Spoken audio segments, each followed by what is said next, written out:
Пайгамбарыбыз саллаллаху алейхи ва саллям өзүнүн берекелүү хадистеринде "Мен кадаба алейя мутааммидан фальятабаввак макъадаху минан нар".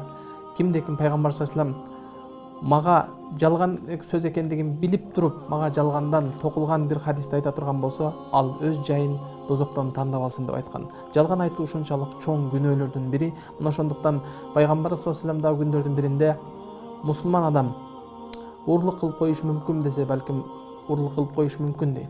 Пайгамбар саллаллаху алейхи ва саллям балким мусулман адам зына кылып коюшу мүмкүн десе, балким зына кылып коюшу мүмкүн пенделик кылып дейт. Пайгамбар саллаллаху алейхи ва саллям хадисте мусулман адам арак ичиши мүмкүнбү дейт. Балким бендечилик алсыздыгы менен балким ал аракты ичип коюшу мүмкүн дейт. Ошондо сахабалардан бири: "Я Расулуллах, мусулман адам жалган айтышы мүмкүнбү, калп айтышы мүмкүнбү?" дегенде Пайгамбар саллаллаху алейхи ва саллям ушунчалык Пайгамбар саллаллаху алейхи ва саллямдын түсү өзгөрүп, Пайгамбар саллаллаху алейхи ва саллям ага чейин сүйлөп атканда жамбаштап тургандыгын сүрөттөп, жалган айтышы мүмкүнбү деген кезде Пайгамбарыбыз олтуруп алып: "Мусулман адам эч качан жалган айтпайт. Мусулман адам, чыныгы Кудайдан корккон адам эч качан калп айтпайт" деп Пайгамбарыбыз кайра баса белгилеп кеткен. Мына ошондуктан калп айтуу, жалган айтуу адамдын бүткүл жашоосунда, анын соодасында, анын өмүрүндө берекени ала турган, берекенин баарын көтөргөнгө себеп боло турган эң чоң күнөөлөрдөн бири бул жалган айтуу жана калп болуп эсептелет.